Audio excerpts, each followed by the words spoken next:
Hello everyone and welcome to yet another amazing live webinar brought to you by LEADx Academy. I'm Tara Millette. I'm the editor and staff writer over at LEADx.org. And before I go ahead and introduce our amazing guest lecturer today, I want to remind everyone watching to go ahead and click like, maybe click share, go crazy with those buttons because we really want to reach as many people as possible with this amazing lesson. Another quick reminder, if you have any questions or comments throughout the lesson, feel free to go ahead and type those in whatever platform you're watching this on, and we'll be monitoring them, and then we'll be able to answer your questions about midway through the lesson and again at the very end. Now, our main event. Our guest lecturer today is a senior consultant, a professor at Middlesex and Bristol Community College. He's wildly overqualified, yet somehow we managed to get him. It is, of course, the one and only Jeff Davis. Jeff, why don't you come up here? Oh, thank you, Tara. Of course, my pleasure. So why don't you tell us first off, who's going to benefit the most from this lesson for us today? I think when I think about the course title, I think anybody who's attracted to the word more is going to benefit. That's great. Because you're probably thinking, and that's your own definition, deeper, stretch, change, reconnect, whatever that term might be. I think that's the kind of audience that I tend to have come through classes like this and want to really open up about where they are and where they want to be. And they want to be around that infectious other person who also is on their own journey. And there's just some multiplying effect, I think, of energy, ideas, empowerment to stay with it. I love those words. I'm so excited. So I'm going to give you the reins right now, let terrific. you go for it, and everyone enjoy. Thanks very much, Tara. Appreciate it. Well, good afternoon, everybody. Thank you so much for joining us for this course. I look at the 10 lessons in 1 hour, and I think I'd better start talking faster. The journey to more authentic leadership. Today is really about, I think, those who, again, as I was saying, want more. We do look at the word leadership, and I think about my core audience. Maybe you're considering a change in the way you lead. Maybe you're thinking about the idea, the possibility that you're somehow out of touch with what's really happening with those that you're leading. And maybe so far ahead of them sometimes they really can't see you. So you'll get a chance today to really think about that, and then there are things that we're going to ask you to think about how you think that will allow you to maybe open up to some real possibilities of your choice. What I really think you're looking for, what I'm looking for, is a life that is real, real meaningful, real purposeful, frankly, really fun, really enjoyable. So let's take a look at what we're going to try to accomplish here in the next hour. I think it's really important that as leaders that are working on ourselves in terms of that authentic journey, is that we realize that in the long run, even though sometimes we lose the day, we win over the arc of time, meaning that there are really three major achievements that leaders that are engaged in their development, that they achieve that others don't. And we want to really, I think, get inspired by that because ultimately, when we are grounded in reality, and you'll see that in lesson 4, when we're consumed by our vision, and when we are practicing or walking the walk, people just begin to, again, have that we have that power of attraction and the multiplying effect when it comes to our authenticity winds up rubbing off on them, and they begin to shine in a way that they didn't before. And in order to do that, we've got to look at ourselves. And so I call this the inside-out model. And what we're really talking about here is I try to picture chess being played, 4 games in these see-through screens, and people are playing chess at that 4th level. You can tell how much I know about it, right? They're playing chess at that 4th level, and they're making a move. But they also realize that since they're playing 4-level chess, that move at level 4 affects game 3, game 2, and game 1. And what I want to emphasize is that there's got to be an interaction between all 4 of those games of chess that are going on. And so I want to look at how do we do that? How do we have this sort of these internal conversations that turn into external conversations? Which brings us to this idea of being versus doing. And I don't think it's a versus as much as what's the relationship. So when I think about being, I think about intent. When I think about doing, I think about impact. And whenever my intent and impact don't line up, I feel a little jolt, like something's not right here. What I said was going to happen and what actually happened is different. And I don't feel very good about it, or I don't understand it, or I over-delivered, I under-delivered. I want to understand better what's going on and how those dynamics of the intent and the impact are affecting each other and what I can learn from it. So we get curious about that. We also want to make sure that you're able to leave here with the 5 critical success factors that are involved with any leader that's really on this authenticity journey, is whether we use the word deeper or more, and that's really self-defined. What means more to one other person maybe is a qualitative answer, more for others is a quantitative answer. There may be something around a personal commitment, an experience that you have that reshapes and restacks your priorities and even some of your core beliefs. When those things happen, we want to be aware that it's a moment for action. So then we leave today with, I hope we end with a beginning, in that the idea being that you're equipped to take wherever you are in your journey. If you're doing a course correction, if you're taking a step forward, if you're at the first level of leadership, if you are at the 10th level of leadership and leading 4,000 or 5,000, 7,000 people, wherever you are in your journey, what is that next step? Kevin Cruz talks a lot about, like, what's that 1% I could change today that could make a difference? And we'll look a little bit at the sort of the discipline rules around 30, 60, 90, 120 days, and try to leave you with kind of a springboard feeling of jumping back into the journey and getting on your way. There's no time to waste. So that's where we're heading. The roadmap in terms of the 10 lessons that are roughly 4 to 5 minutes apiece is right before you. I won't walk you through that, but you can kind of see there's a little bit of a pattern there, so we want to take a look at that. And we're going to take a break at the end of the 5th lesson, and Tara's collecting some of the feedback and questions. We'll put them into some categories, and she and I will take a few minutes after lesson 5 on our break to talk those things over and see where some of the themes are. And then we'll do lessons 6 through 10, and then we'll collect the questions and comments from that period of time, go over a few of them, and wrap it up just over an hour. So that's where we're heading today. Let's get started and jump right into why authenticity matters. And one of the ways that I tend to look at this, and I would have to take a moment to say, anything I'm bringing today is something that I've learned mainly through observation, research, coaching. Many leaders have given me the privilege over the last 15 to 20 years especially of inviting me into what I call a sacred space. In other words, we have a real conversation about what really matters, what really makes them feel good, what really hurts, what really frustrates, what keeps them up at night. All those kinds of catchy coaching questions that we ask. What we're really trying to get at is what's going on. Let's have an authentic conversation and let's talk about it. And sometimes it's about creating a space where everything is acceptable. It's on the table. It's not to be judged, it's simply to be curious about.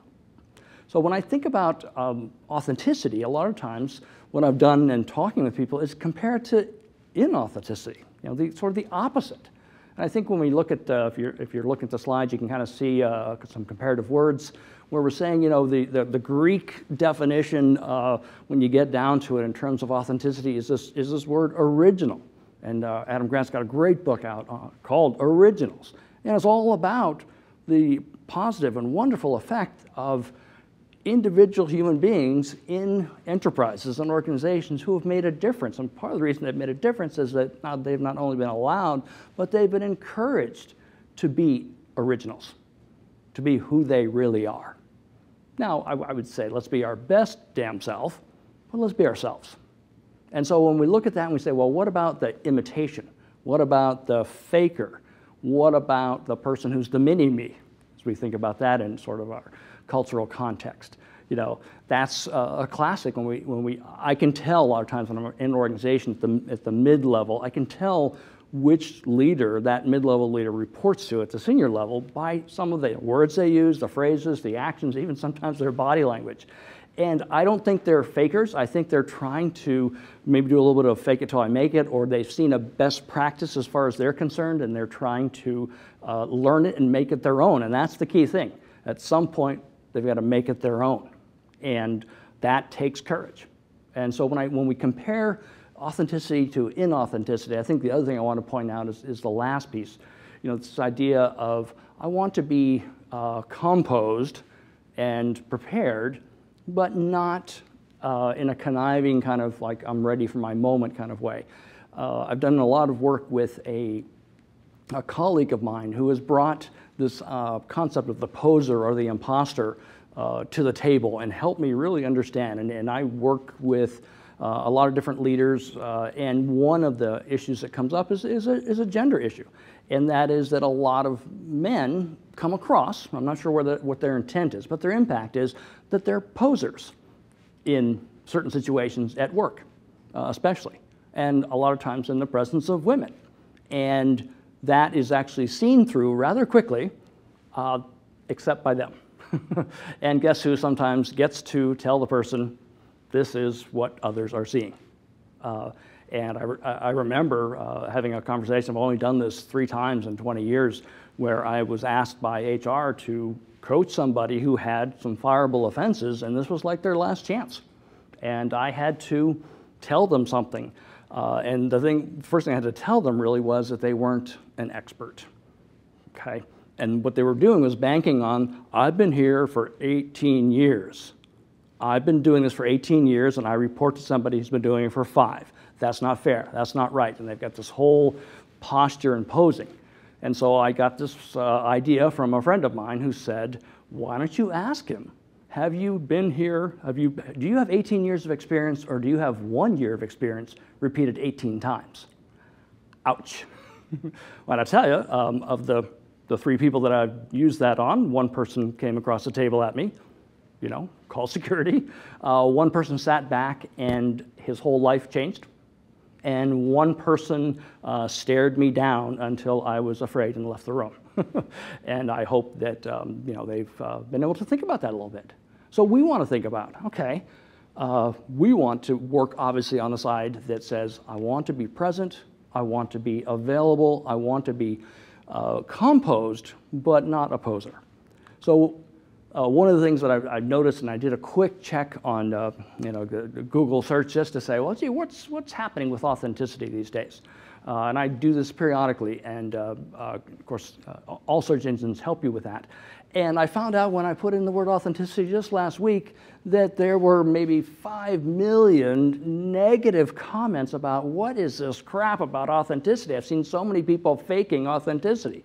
It reminded me of this Tommy Smothers joke. He was like, well, the most important thing in life is sincerity. Once you learn to fake that, you got it made.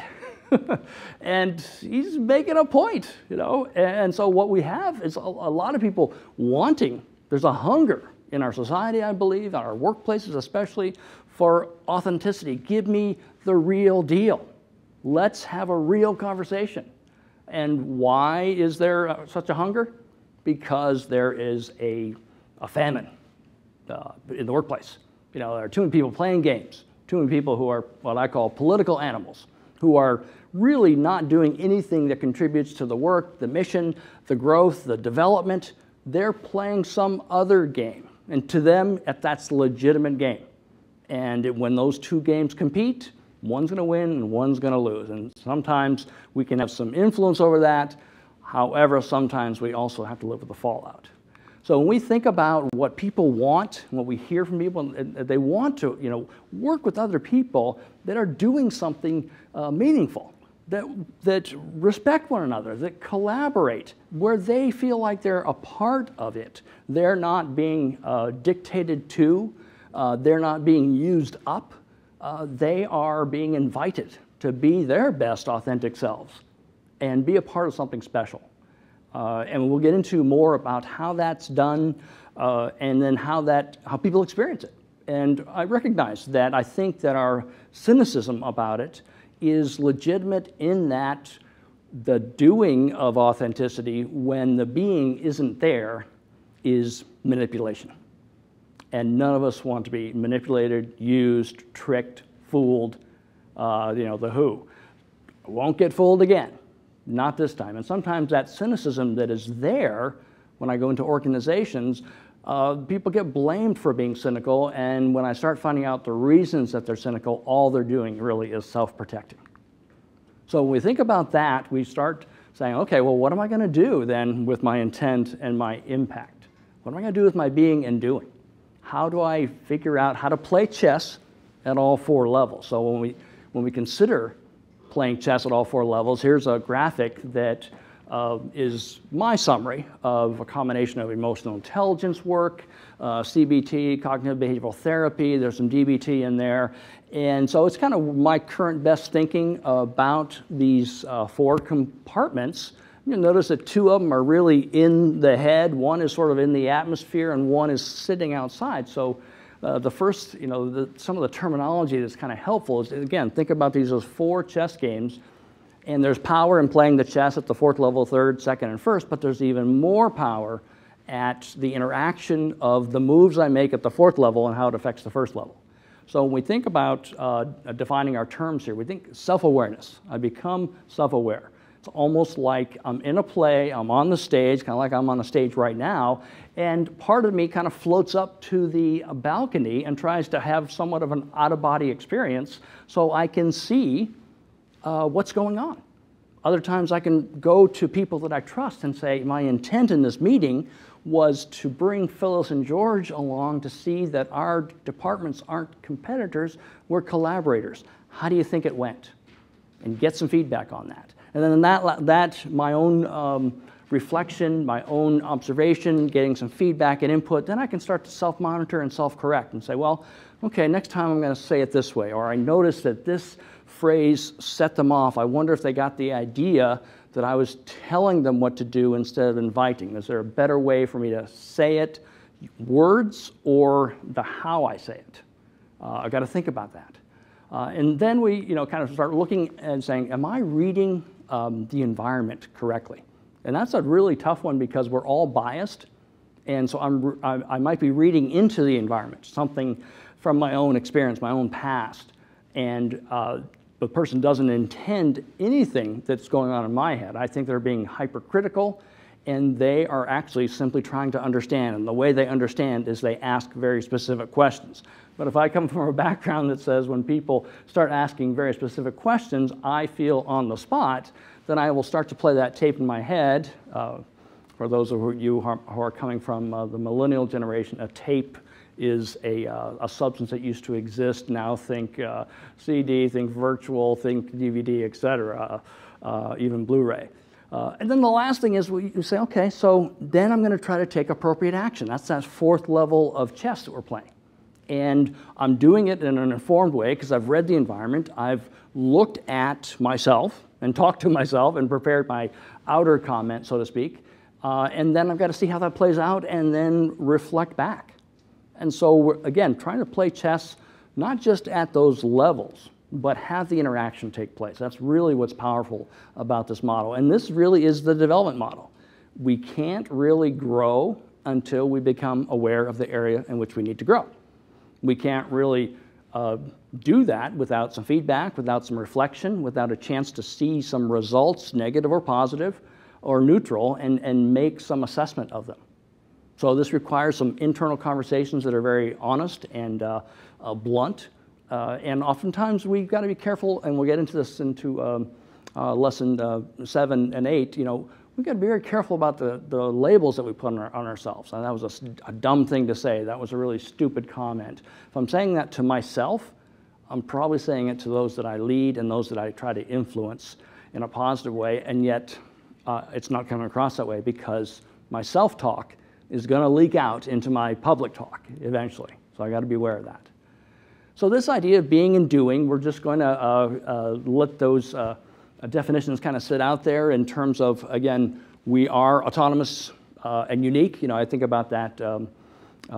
It's kind of a joke, but it's kind of a helpful one. Yes, you're unique and special, Jeff, just like everybody else. So yeah, I'm unique and special. That's fine, but let's not forget, so is everybody else. And so the being, We've got to let others be if we're going to be. And then the doing is the connection, the outward manifestation, if you will, of our being. And the connection between those is critical, and we'll be jumping a little bit more into that. So let's just kind of keep in mind then these guiding principles that, first of all, doing is oftentimes a reflection of being. So there's the proof of authenticity, or sometimes the proof of inauthenticity. If I promise something and I didn't deliver, someone's going to make a conclusion about that, and there's going to be a disconnect between my being and doing, or my saying and doing, and that's going to build a certain reputation. Doing can help deepen our commitment to the being. And the way that works is neurologically. I've been studying neurology. Really, I started out as a son who was concerned about his mother, who had a stroke on her right side in 1976 and had a stroke on her left side in 1986. And I saw her come back, she was a comeback kid, both times, and recover as much as possible from each of those strokes. But I saw that her brain hadn't died. I mean, parts of it had definitely stopped functioning, but other parts of the brain started taking over those functions. And they were almost like farmed out to other places of the brain that had the capacity to do that work. And I discovered the book, The Brain That Heals Itself, and began to get into neurology and realized that our will sits on top of our brain. And when we will ourselves, I'm going to be this way, we start that with doing, and then the doing kicks off the brain and says, oh, I know what you're trying, the brain says, I know what you're trying to do. Let's call them ski trails. And what the brain does is say, if you want to deepen those ski trails so that they're really become well-worn and this becomes a discipline and a habit and who you are, I can help you with that, the brain says. And so a lot of times our doing, even when we don't feel like it, is helping our brain to know, oh, this is what he's committed to. This is what she's trying to do, and I can help. And then we want to keep in mind that principle that, no amount of doing replaces being. And I have seen and I have participated in doing good things and then saying perhaps a not so good thing and undoing all the good that I had thought I had done. And so we want to be mindful that even when we're just out there doing, we want to be connected back to our being. So let's keep that in mind as we move on to the next lesson, which is going to get us a little bit deeper into authenticity. This idea of what's at the heart of authenticity, and that is really what you believe. And of course, what we believe, we tend to act on. So I call that the energy that drives the engine of authenticity. It allows us to get from here to there because I really believe in this, whatever that might be. And so when we think about that, we say, well, I ask open-ended questions to people. So, well, what do you stand for? And then I try to think about myself and others, what kind of leader do I want to show up as every day? Now, that's like an ideal, and I may not ever be able to do it. I know I've read a lot of the writings of a professional basketball player, Bill Russell, who's the winningest team player in the history of sports. In that, he won, I believe, 2 NCAA titles with a team, a gold medal in 1956 with the Olympic basketball team, and then 10 or 12 titles with the Boston Celtics as both player and coach. And one of his core beliefs, one of his ideals was to think about before a game, I want to go out there and I want to play a perfect game. And you think, wow, well, wonder what happened. Was he honest with himself if he did or didn't? Yes, he's very honest. If you look it up, you'll see in several of his books, he talks about, you know what, I went out to try to play a perfect game and I never even got close. And this is a guy that could get 45 rebounds. It's a person who could block and stand up, if you will, to Wilt Chamberlain. And yet he would say to himself, I never got close. But having that ideal, having that core belief that it was possible was part of what pushed him. And he then shifted to say, what's most important is that I facilitate other people being great. And that kind of leads us to this last question here. What kind of work culture do I want to create? Do I want to be a part of? Do I want to help foster? And Bill Russell fostered a team culture that said what's most important is that the team have success. And what do I need to do today? What do I need to do as an individual? He didn't care about his title, whether he was head coach, captain, center.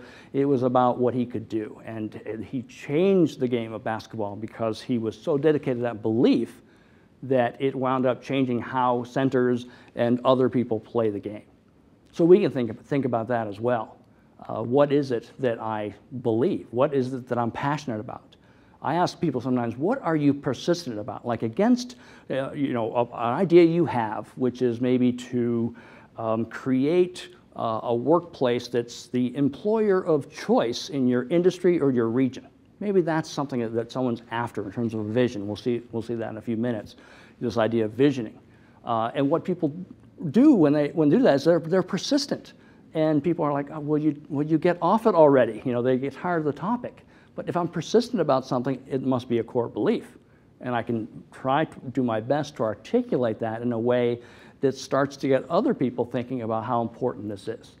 So one of the tips that we use is to ask others, based on what you hear me talking about, based on the actions that I take, what do you think my core beliefs are about work, about working together, about how I define success? And just start asking people that question. Maybe find a way to dig it out of the employee engagement feedback that you get.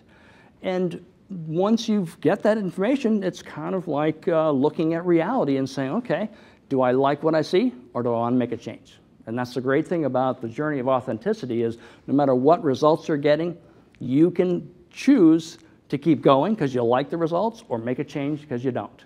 And that's the power of this. So what happens is that in lesson 4, we think about, I've got to be grounded in reality. Lesson 5 says, and my head has to be somewhat in the clouds.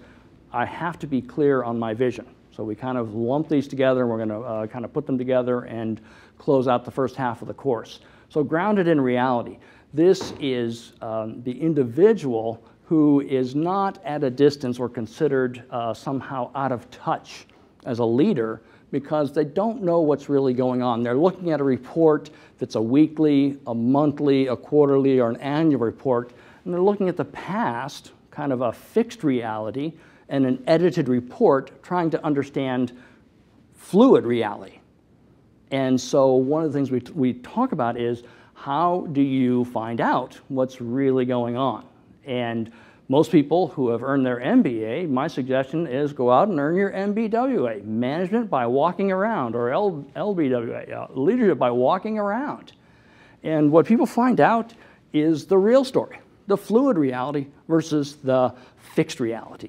So I'll give you a quick tip or story about a colleague that I had a chance to work with. He's works in state government in Massachusetts at an executive level. His name is Jack, and he does this MBWA, Management by Walking Around, as a habit. He's kind of known for this, twice a day. Starts at 8:30 and walks around to his direct reports and others, maybe someone working on a project with him, and checks in. How's it going? What do you need? Are you running into any roadblocks? How can I help?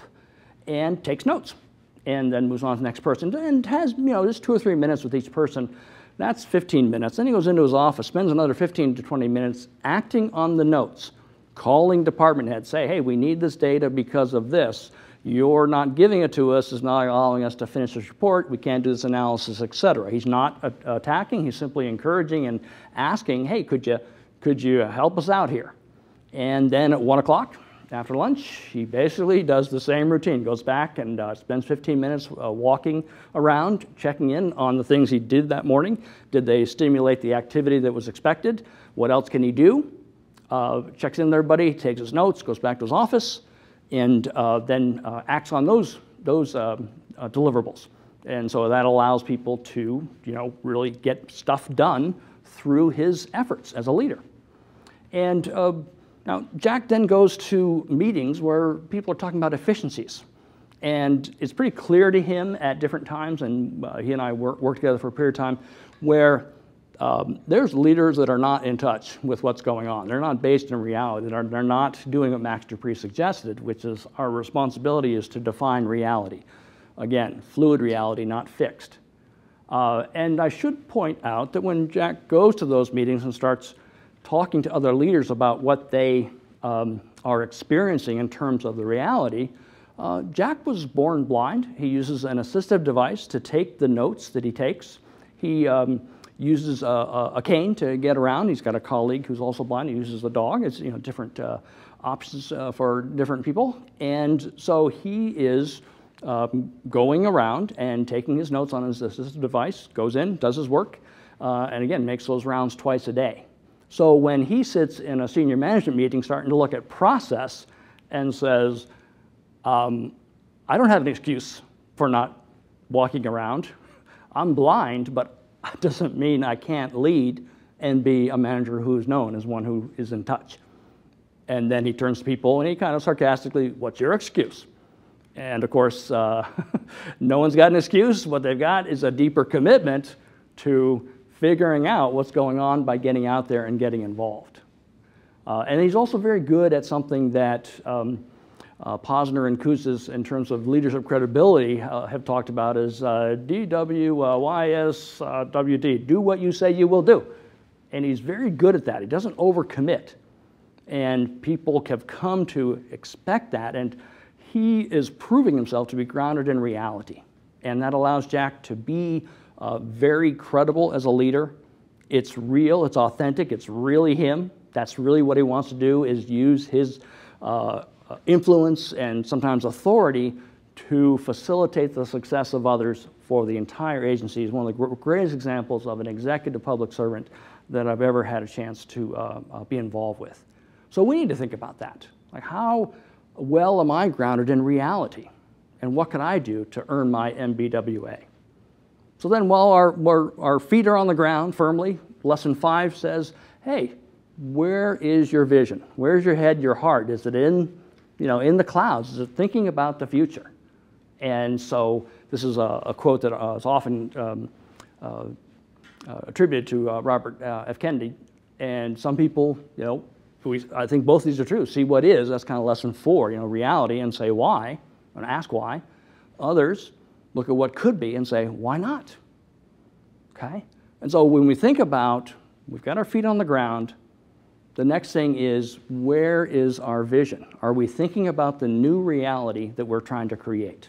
Are we inviting people to be a part of that new reality, a part of that creating?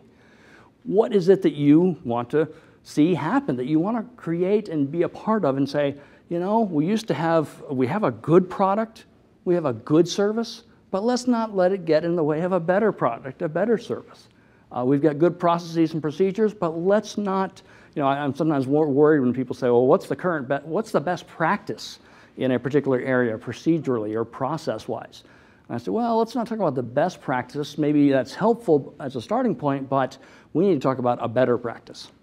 And that is a word shift that's important when it comes to vision, is this idea of, yes, we're talking about being the best, but in order to be the best, first we have to be better. So let's start there. So if you want to be the employer of choice, as I was saying earlier, what's it going to take? What's the vision? What does that mean to be the employer of choice in your industry or in your region? Why should people care about that? Or what if we're trying to grow the organization? Is it growth for growth's sake? Is it stock prices? Is it, I get, staying in business and keeping our jobs. I was a part of a startup one time that forgot to put profitability in their mission statement. And yes, we went out of business. So I'm definitely not saying don't add that as a part of the whole package. But it's not the driver of the vision.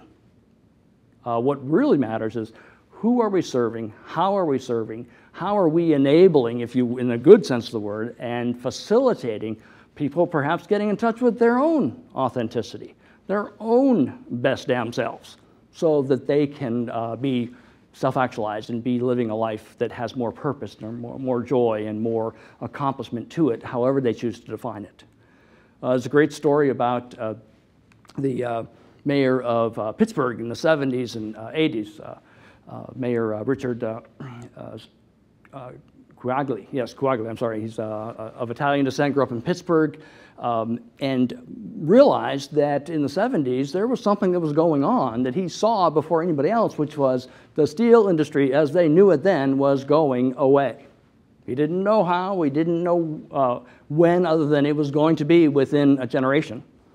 And he began to talk about something with the city government called Renaissance 2.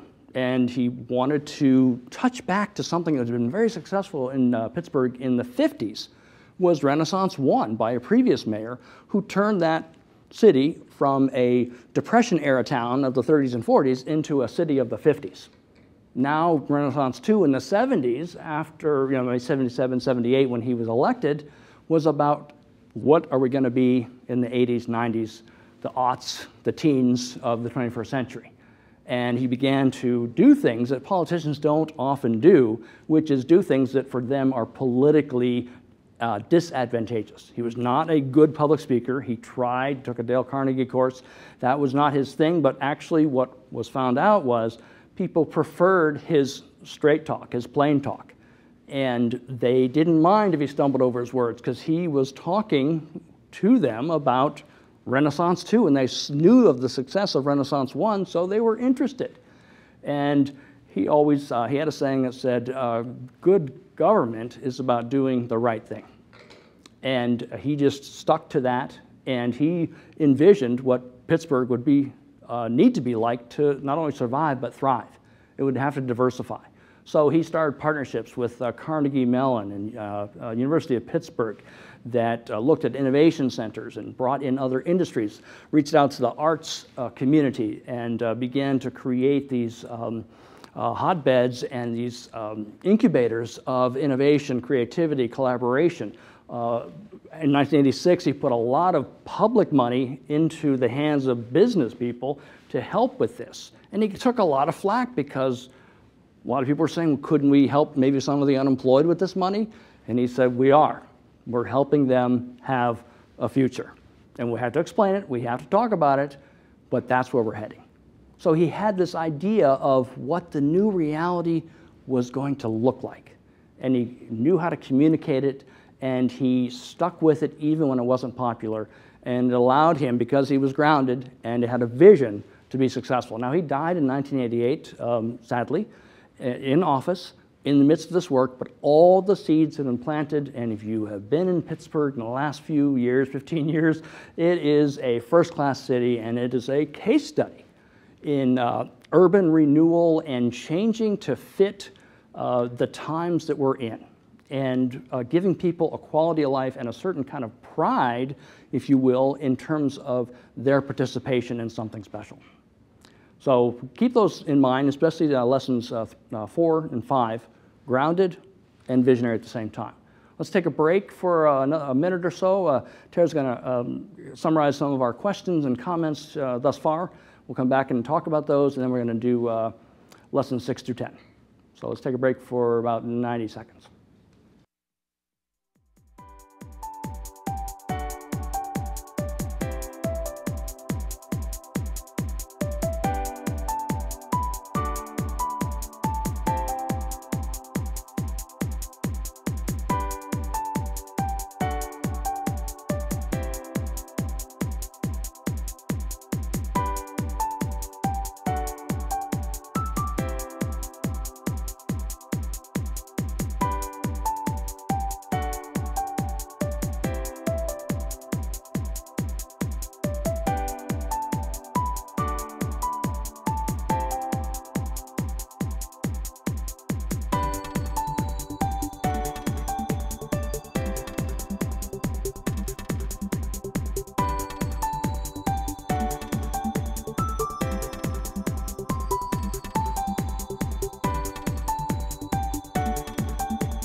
Perfect. We'll pause and then you can Yes. start. Yeah, and I'll wait.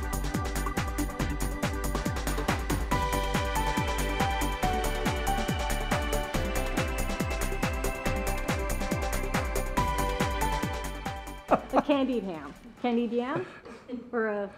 Hi, everyone. We're back from the break. We have a few questions from you, but feel free to keep asking them. 'Cause Definitely. we've got a whole other round at the end of the entire lesson, so feel free to clickety-clack those in, and we'll be watching. So I have a few questions for Jeff for now. We have one from Mike saying, are there any exercises or questions I can ask myself to try to get back in tune with who I really am? That's a good one. That's a really good one. In fact, my younger brother's name is Mike. I wonder if good. he's slipping me a, yeah, so, hit a Nice home softball? run here. Yeah, right, softball. So I'll tell you, the first thing that came to my mind is I have gone to bookstores, I don't want to name any particular one, and seen these prompt journals Right. that are really powerful, folks. And basically there's a line that says, if I owned the continent of Antarctica, the first thing I would do is. That's great. And you're like, well, what's that got to do with me and leadership and authenticity? It starts to crank up the creativity and loosen you up to take on maybe a heavier question that says, what's one regret that I'm living with in a place of guilt that I need to let go of? That's heavy And that could be stuff. personal or professional, or a lot of times there's a spillover. At least in Right. my life, there's been a spillover from personal to professional. People say, check your personal life at the door. Yeah. Easier said than done. That's right? so true. Yeah. That's a great So answer. that's one Awesome. resource. That one's for you, Mike. All right, let's move on to Steve. He says, what's the best way for a leader to continually develop an environment of authenticity at work? The best way, I think, is I'm going to borrow from Kouzes and Posner's book on leadership credibility, and they basically narrow it down to suffer with them. Don't impose suffering on them. So if I say, we've all got to put in more hours, and I'm getting out of there at 4:30 like I always do because I want to go play my golf or whatever, Yeah. and everybody else will stay until 6:30, I'm not suffering, I'm imposing suffering on them, I'm not suffering with them. And so the Right. authenticity of being there, sometimes it's a little bit symbolic because you have other responsibilities, but sometimes it's like there's not a job that you're not willing to do. And we were talking at lunch about the restaurant business. Right. And there's an article on LinkedIn this morning about why is it that dishwashers tend to rise up in the ranks of restaurants faster than any other entry-level worker. And it's because it's the most humbling job, and it's a job that's most motivating to you want to move up from. Wow. Yeah. That's great. That's a Yeah. great way to be a part of your team, Yeah, too. exactly. Get on Yeah. the same level. Suffer with them, absolutely. And last question is, besides feedback, what are some ways a leader can try to stay in touch, as you say? Well, yeah, I think that the suffering, and then I think it is having a time. I know a leader, Leslie, who did this really well.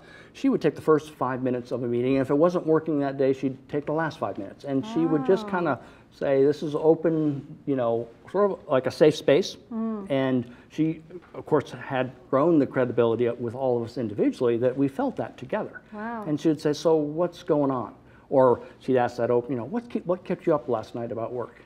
So it's about being flexible, but Yeah. having some structure. And inquiring, don't expect it just to be, I have an open door policy and people are going to walk through that door. Right. No, Yeah. they're going to walk towards something that's authentically attractive, and that's someone practicing authenticity. And when Leslie would put out, I'll tell you what I was thinking about last night, what kept me from going to sleep was this. Wow. And she'd put it out there.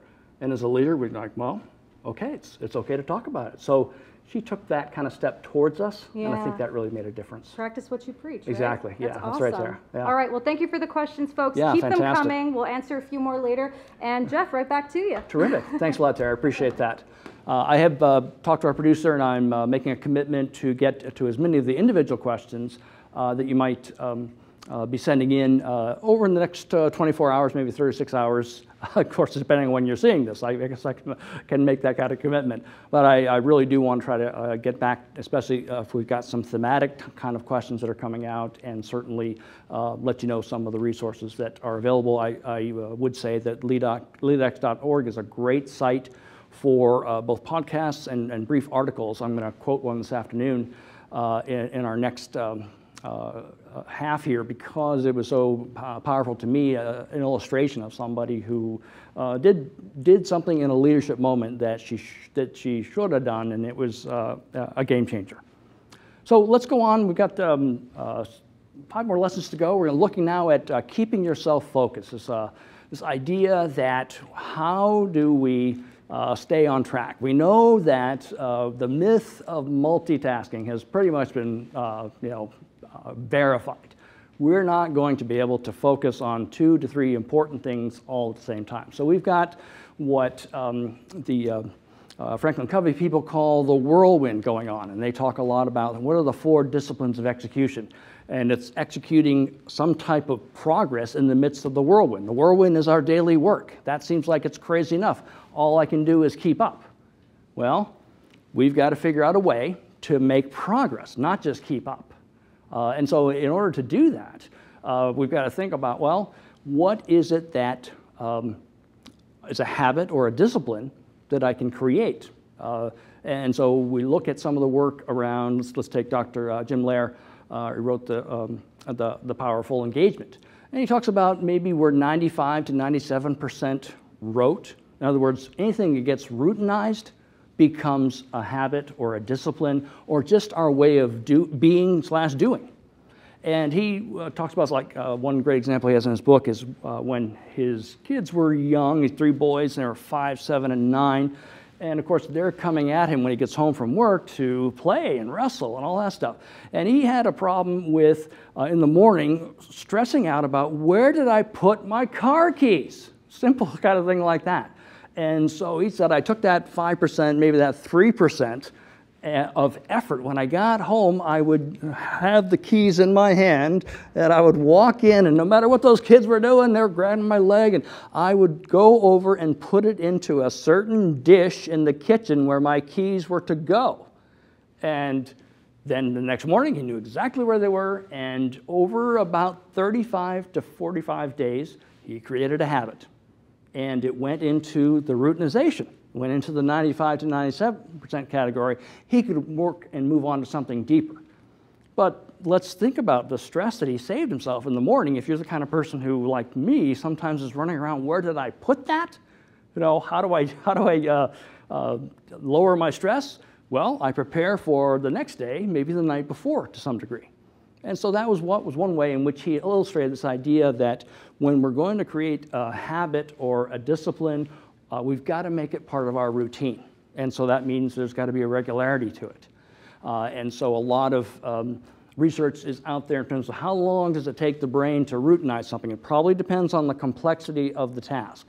And since we're talking about authenticity, let's say you're deciding, you're a person who's running around 12, 15 hours a day, and you decide, I'm going to try to put an hour of mindfulness into my day. Don't start with an hour. Start with 10 minutes. Something that you can put into your routine, because it's going to take you that 3 to 5% of willpower that you have left after your routine has been set up to put your attention on that 10 minutes of mindfulness. A proven way, by the way, to lower stress, to get in touch with ourselves in terms of how we feel, how we perceive things, how we're experiencing things, as well as oftentimes the quiet mind is the creative mind. And so sometimes people are using mindfulness to quiet the mind to basically roam where it wants to, and a lot of times challenges, problems, opportunities come to us in those moments. So it becomes important that we look at a 30, 60, 90, 120-day window in which we're going to take that 10 minutes and integrate it into our routine. And that is where we start developing the practices that keep us focused. Now, how do we go from something that's important, an important goal, to wildly important? I've got a lot of important goals that I would say on average I'm hitting 5 out of 10 in a year. If I've got a wildly important goal, I maybe choose 1 or 2 in a year, and I would say unless something happens that is just completely unexpected to throw me off, I get that wildly important thing done. And the way that the Franklin Covey people look at it with the 4 disciplines is simply, I take something that's worthwhile, and like one of the questions from the I think it was Steve. You know, how do I foster more authenticity? Well, I could say, well, I'm going to invest in my people. Okay, let's say I've got 7 people reporting to me. Well, so investing in my people, that becomes an important goal for me. That's good. But am I really going to invest in all 7 of them and it's all going to be equal? No. So I'm going to then change that goal and say, who do I need to invest in now? That changes the important goal to the wildly important. If I don't invest in them now, they're going to get disengaged. They're going to get cherry-picked out of our organization and taken to another one that will develop them. So the way to basically cut it down is to take a thematic area that you care about, and you want to get some focus. Say, well, I could try to develop everybody, all 7 people, but that's important. But what's wildly important is I develop Lori and Stan. That's becomes my focus. Now, again, maybe the 80-20 rule, put most of the resources into them, but make sure everybody else knows that they're somewhere in the mix. That's important. So that's a way for us to keep that focus, is to keep slicing it down to, okay, that's important, but what would make it wildly important? And that discipline will work over time.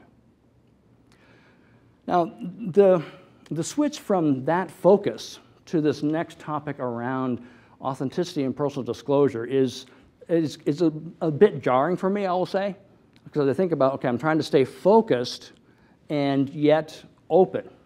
And a lot of times the personal disclosure moments are ones that we cannot plan.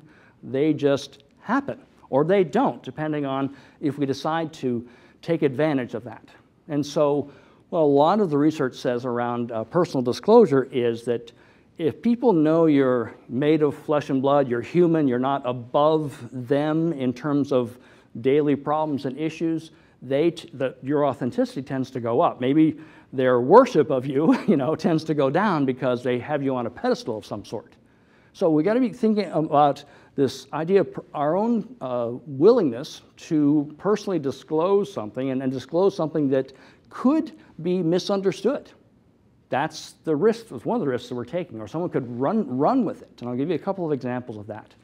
But this spectrum is one that is managed by a couple things. First of all, this is a very individual decision to disclose or not. Okay, and then there's a phrase we hear a lot: TMI, too much information. So then that question becomes a personal and individual decision about how much to disclose about ourselves, and then in what way, in what context would we share that? What happens to a lot of people over time is that it becomes progressive, meaning I share things that are in my past that I've kind of got resolved, and in a way I'm using it, I have an intent for telling that story, and I have an impact that I want, but I'm not fully responsible for the impact. I have to take the risk of the intent, because people are going to take that story and basically interpret it through their own experience. Let me give you an example of that. Early in my career, I was going after a fantastic external training position with a company called Polaroid. And they said, you've got to put something on, please look us up on Wikipedia, on something called a videotape. Okay, so ancient history now, but you've got to hand in a demo of you doing a half-hour training on a topic that you feel is in the realm of communication. So I took listening skills, and I got some friends together. I found a church basement. I set up what looked like a training setting with those friends, taped it, got it on the first take. I love that, got it on the first take, and was ready to send it in. Did not notice that I had taped it on a Kodak videotape to Polaroid. Got the call. As soon as they got it, I got a call. This was the year in which Polaroid was taking Kodak to court. And sure enough, it didn't matter how good I was on that tape. What mattered was I was completely insensitive to the fact that I was applying to Polaroid on a Kodak videotape. Now, I'll tell you quite bluntly, I couldn't tell that story for 7 years. I was so embarrassed and ashamed, and I felt like I was not a professional. And in some ways, I wasn't. It wasn't a very professional thing to do. So I had to get it out of my being and process it and say, okay, there are successes, there are failures, and there are learnings. And this is a failure, and if I wanted to really work for me, I'm going to learn from it personally. And then a few years after that, I started disclosing this publicly. And now I've disclosed it in such a way that I can never take it back. But I say that with full confidence because I've processed that mistake. And I know where I'm coming from. And I utilize that example to tell people how far they can get from their supposed expertise and do something that is an, oh my gosh, how could I have done that kind of moment. And I have gotten feedback that says, you're not really respected as an expert, Jeff, because you're telling us too much now, okay, about a mistake that you made, and people can't get it out of their heads. And I've had to walk away from certain jobs and say, I get it, I understand. That story totally took my credibility away. That was not my intent. My intent was to open people up to the possibility that they could look at themselves and find both successes and failures that they were participating in, and they could take a hold of them and do something if they weren't happy with the outcome, just as I had learned in that situation. So that's the last point in terms of disclosure is situational. So Karen Hurt, who is the CEO and founder of Let's Grow Leaders, has got a best-selling book out now. She has written an article that's on LEADx.org, and it's about her authenticity, about an experience she had where she was leading a group at the executive level at the company she was at, and she made it clear that, which it was Verizon, so I'll say what she said. And in that situation, she was asked to investigate how can we foster more safety around people's diversity and what's happening in their lives.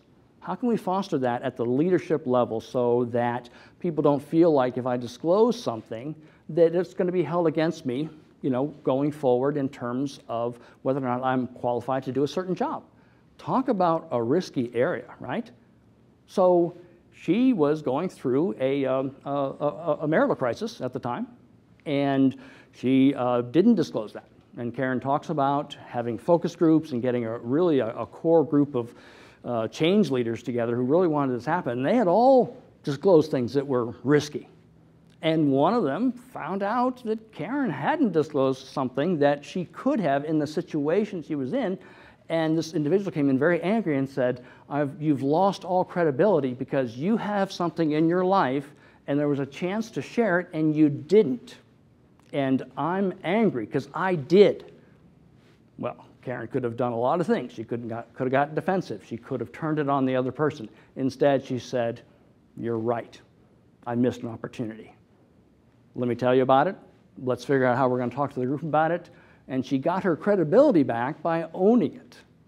And that was a powerful moment for Karen, a powerful moment for me as I read it. I suggest you do the same. And it really was an element of whether or not she was going to be considered authentic if she disclosed this or not. So we've got to think about that. And again, I say it's very individual. I had this last slide that I'll put up here that says, when in doubt, leave it out. In other words, if you're not ready to talk about it, you're not ready to talk about it. If you haven't sorted it out enough for it to be misunderstood and mischaracterized and misused, it's not time to talk about it. So be mindful of that and be careful of that at the same time. Okay, so let's move on. How about this challenge? I was thinking about a couple of challenges that people have that I talk to them a lot about. And one is the challenge of working for an inauthentic leader while trying to be authentic. Okay, so a lot of us maybe can relate to that. And are we going to get support in our authenticity? Number one, no, we're not in that situation. In fact, in some ways, we have to be cautious. And so the suggestions that are here are very much around negotiated agreements, understandings of if-then scenarios, and getting it in writing as much as possible and keeping our expectations low and expecting that we're going to see a change in leadership maybe initiated by us, because you can't live too long as an authentic leader under the thumb of an inauthentic leader, of a poser, or somebody who is posturing, who's going to use your work against you or for you, really for them. And so I suggest caution and getting as much as possible on the table, being clear that this is not a warm and fuzzy relationship. This is a relationship about delivering, knowing what that person wants, knowing what they don't want, and doing our best to rally everybody to achieve that and then some. That's not always easy. That's not always possible. So we'll be clear about that right up front. But the idea is that we are on our own path. They might have an authentic sort of a moment where it all starts to fall apart. And I've certainly seen this and helped people through this, where their posing has led to their job loss because they began to use people against each other for their own gain, whether that was blame, so many dysfunctions, taking credit where they didn't have any right taking credit. That's a definite issue. And so we've got to protect ourselves so that we feel safe enough to be authentic. Yeah, we're being authentic with that leader. We're not using the term safety. We're simply saying what will make you happy or less miserable about my production, and get it done. And then make more time for your own authentic journey, and expect that what you're going to learn will be a great lesson for you, and it's a tough one, is a lot of ways not to do stuff. You'll see the inauthentic leader do things that are manipulative, that are hitting below the belt, that are often public. And you'll see maybe them look like they get away with it, and then they do, maybe in the short term. Long term, there's almost always payback, whether that's above the board payback or below the board payback. There is a consequence to that level of inauthenticity, okay? And when I say that, I'm not trying to impugn motives. I'm not trying to read their heart. I don't know what's going on. I know they're playing out and living out some kind of dysfunction at work for some reason. So I tend to have a little bit of mercy on them. However, if I'm working for them and I'm trying to live a personal life as well, where I've got commitments to people, I've got to put this thing in perspective. And that's, I think, what we need to do with that particular issue. Let's go on and talk about something that I, again, get a lot from my audiences in terms of, I'm willing to admit that I've kind of slowed down, or I have kind of stopped my authentic journey. And I got myself into a trap, and I don't know how to get out of it. So I'm just going to explain quickly the 3 traps that tend to trip us up in our journey towards deeper, more meaningful, and more infectious, if you will, authenticity. One is we get too much credit. Too much credit. In other words, I have success for a period of time in an organization. I have success after success after success, and someone is getting something out of building me up. And by the way, sometimes that can be its own trap. Is, oh, you want to get it done? Give it to Jeff. So then Jeff, if he doesn't set some boundaries, starts working 60, 70, 75, 80 hours a week because, hey, they call me the go-to guy. They call me the go-to gal. I got to live up to this reputation. So sometimes it's a setup for people to overcredit you, and sometimes you need to talk them back down and say, whoa, wait a minute. This was literally a team effort. And start naming names. Who did what? What were some of the contributions? And you think, well, why would I want to do that? Especially just before my performance review. You might want to do that because you don't want to live with the label, this number 3 up here, the label of that's our go-to gal, that's our go-to guy, because someday it's going to come back on you. If I accept that label, I get the goodies, yes, but there's another side to that story, and I'm going to get the other side eventually. So I don't want to make too much out of my successes as if they're mine alone. And I don't want to make too much. What about a succession of failures? That could easily tailspin me into this authenticity trip is really leading me to the understanding that I am a failure and I just get up every day and keep proving it to myself. Very depressing scenario. Now, the fact is we fail. Okay? We have to kind of remove it from ourselves as an external action. That was not our intent, or maybe it was. Maybe it's part of that imposter self-talk.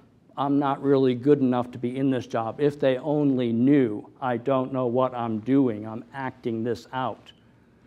We can then get into a couple of spirals of failure in order to self-fulfill that prophecy and not know that we're doing that. We're not self-aware. So we've got to kind of unravel that pattern.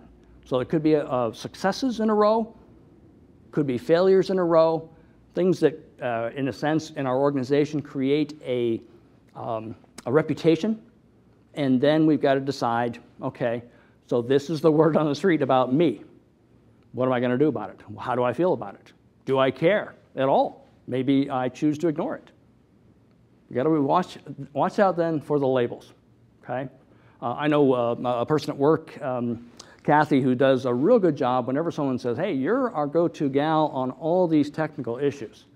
And Kathy always comes back with the same parenthetical statement, very similar, and says, I am the go-to person when I have the right information in the right format, and I have access to experts when I don't understand the information that I'm getting, and I'm given the time and space and the personnel and the resources to put it together.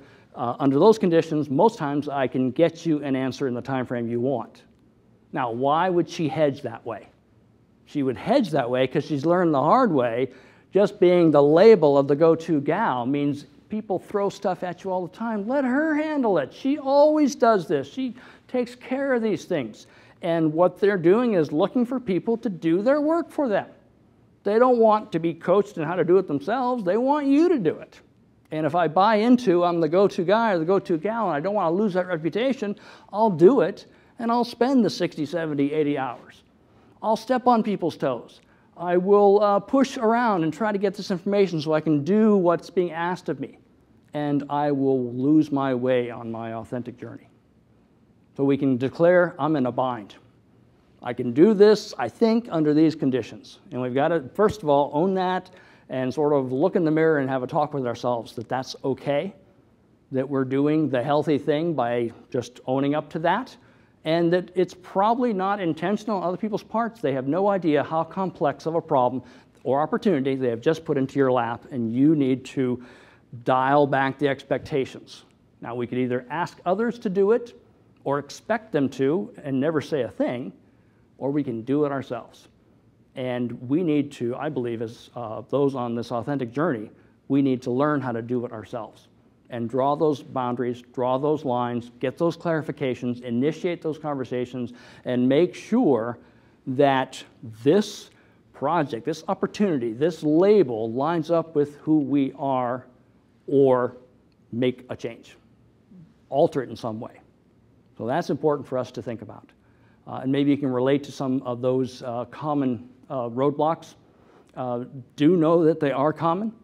Do know that a stop and a start and a stutter is part of the journey. My sister many years ago thought I was a little bit focused on success as a destination. And so she had a quote made up for me and framed where I could look at it every day, and it basically says, success is the journey. What are you making of the journey? Destination takes care of itself in many ways. Focus on the journey. So, in conclusion then, we want to think about, well, how am I going to focus on the journey? I'm going to be in the practice of becoming. So, continuous action verb, I remember that from English class. Becoming, okay? I'm always in the stage of shedding the past and embracing the future, whatever that might mean, at whatever level of chess I'm playing, or if I'm playing all four levels and interacting. I choose what stuff means to me, and I accept responsibility for the outcomes of those choices. So we think about this as never ending, okay? And in many ways, that's why we have to make it fun and interesting and fulfilling, because it's not going to be the short-term outcome. It's going to be the long-term arc that really matters. Am I making progress?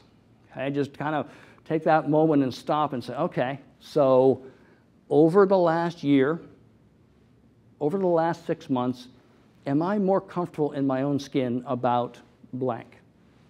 Whatever that topic might be, whatever that issue might be, my relationships, my work products, my influence on others. Have I been what I say I'm trying to be? And am I comfortable with the days that I don't get it done? And can I just own that?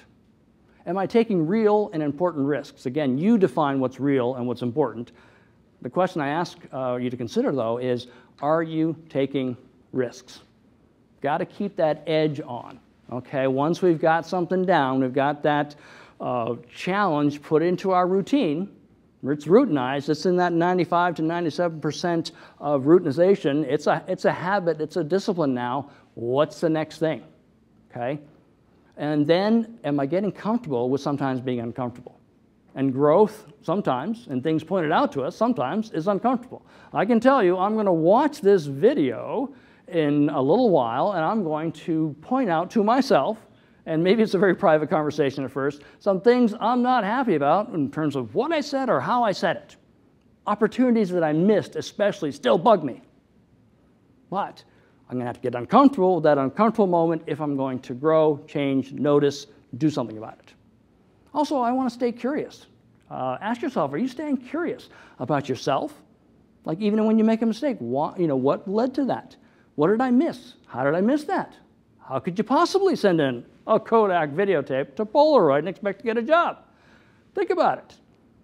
And then, am I becoming Switzerland? And I kind of borrowed this from the world of neutrality in politics and say, you know what? There's a lot of reasons that people go to Switzerland to solve problems because they're neutral and they're objective. And I've got to be Switzerland to myself first. And then, guess what? The law of attraction works, and people know that I'm a non-judgmental person, and I'm going to hear their success, their failure, their struggle in a way that's neutral, objective, and helpful. But I can't give it to others until I'm willing to first give it to myself. So if you're practicing any of those 5 things, and you're on the path. If you're at the beginning point of your journey, great. What do you want to emphasize more? Take a bite size that works for you over 30, 60, 90, 120 days. Work on something. One of the most powerful things I had heard about from a senior HR leader, she was in a funk. She wasn't curious about things as much as she was kind of like was the answer person in her organization. And I got a chance to talk to her, and she told me that the way she got out of it was to go back to her childhood and take up something that she loved, but other things got in the way, and that was learning how to play the piano.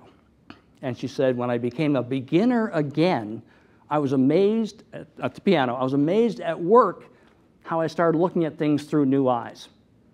It wasn't that I needed to discover new lands. It was I needed to look at the old land through new eyes. And so her working on a little bit of a hobby and just learning the piano and being a beginner again allowed her to re-energize at work and do the same thing. So in your journey, I wish that that is something that you'll discover that works for you. Please, again, add in your suggestions, what's working for you. Let's wrap up the course with maybe a couple more questions. We're going to take a little bit of a break here for about 60 seconds or so, and then Tara's going to be looking at the questions and comments that have come in. We'll take a few of those and wrap this up. Thanks. We'll be back in 60 to 90 seconds.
Yeah.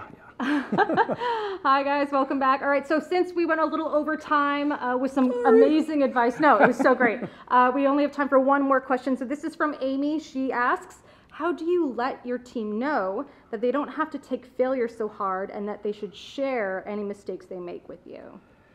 Wow, Amy, great way to end this. Great question. Right. I think part of it is if people care, they're going to take a mistake kind of hard. So to me, there's kind of a grieving process that we kind of have to walk them through, and some of it is, for some, it's, kind of the classic Kubler-Ross, anger, denial, frustration, the full cycle, regret, and finally acceptance. And then, it's really the, okay, if the only failure, and I guess I hope I didn't pass my 20 cliche limit that's in my contract, but the only failure is the failure to learn.